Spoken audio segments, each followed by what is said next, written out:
pregnant. By month 9, you are really damn good at being pregnant. You have your nursery all set up, those little socks that make you ooh and ah at their incomprehensible cuteness are all tucked away in the drawer where they belong.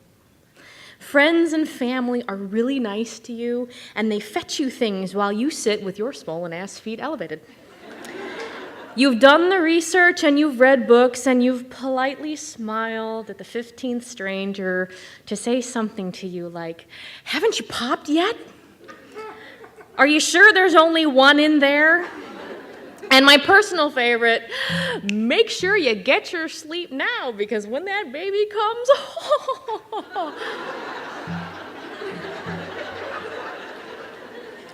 So what comes next? You have a baby. Having a baby is really a pretty abstract concept, and no one ever talks about what it really means to have a baby.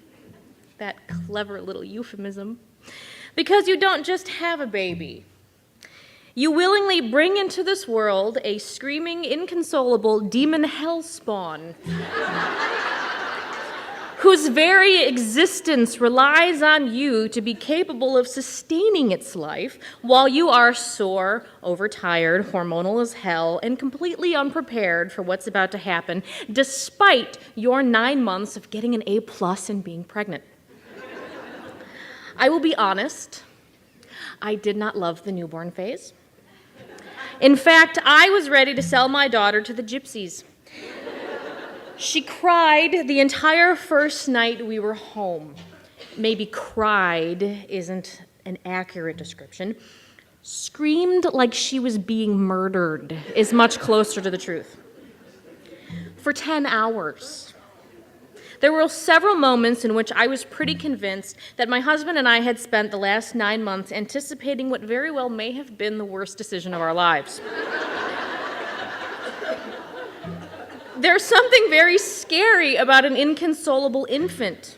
She was screaming as if she was in pain, and as new parents, we are clueless.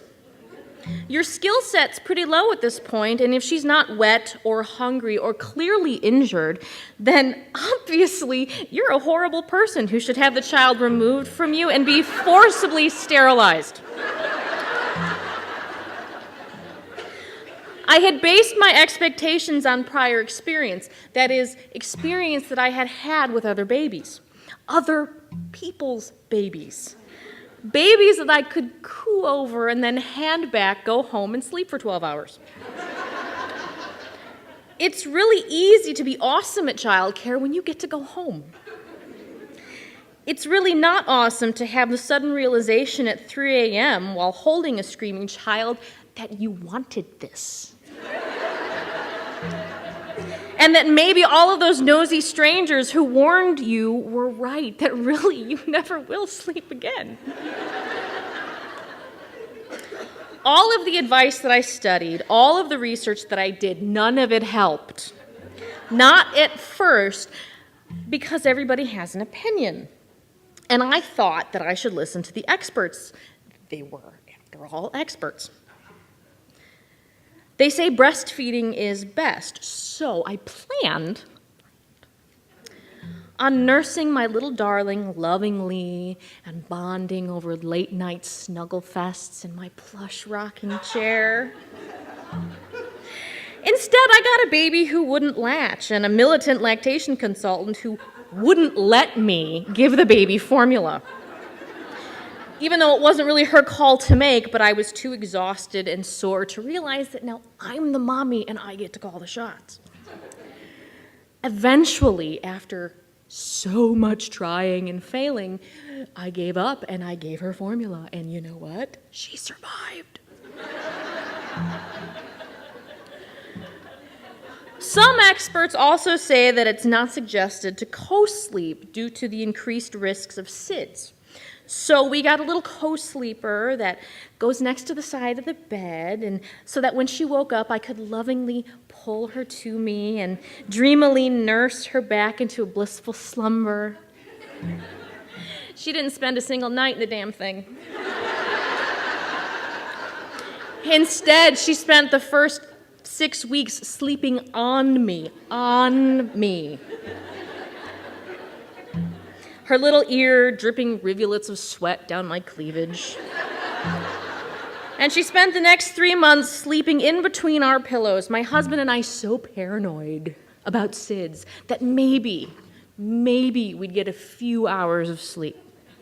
Now, people who are in favor of co-sleeping say that it is the natural way to sleep, that it's beneficial to the baby, and that it helps to solidify the family bond. But when we first realized that she wasn't going to suffocate in her crib by herself, she was in the crib that night. Now that we're officially well over the newborn phase, and I'm assuming anything after 12 weeks is no longer newborn, they start losing that new car smell and dripping fluids. We're all starting to feel a little bit better. She has been sleeping through the night for weeks now, and she eats like a champ, and she's growing like a weed. And she's gained 1 inch and 2 pounds in 2 weeks. And my family wonders why I call her Snorty Pig. Mostly because she snorts. She smiles all the time, and she is so completely and totally in love with her daddy, who is completely in love with her and wrapped around her tiny little finger.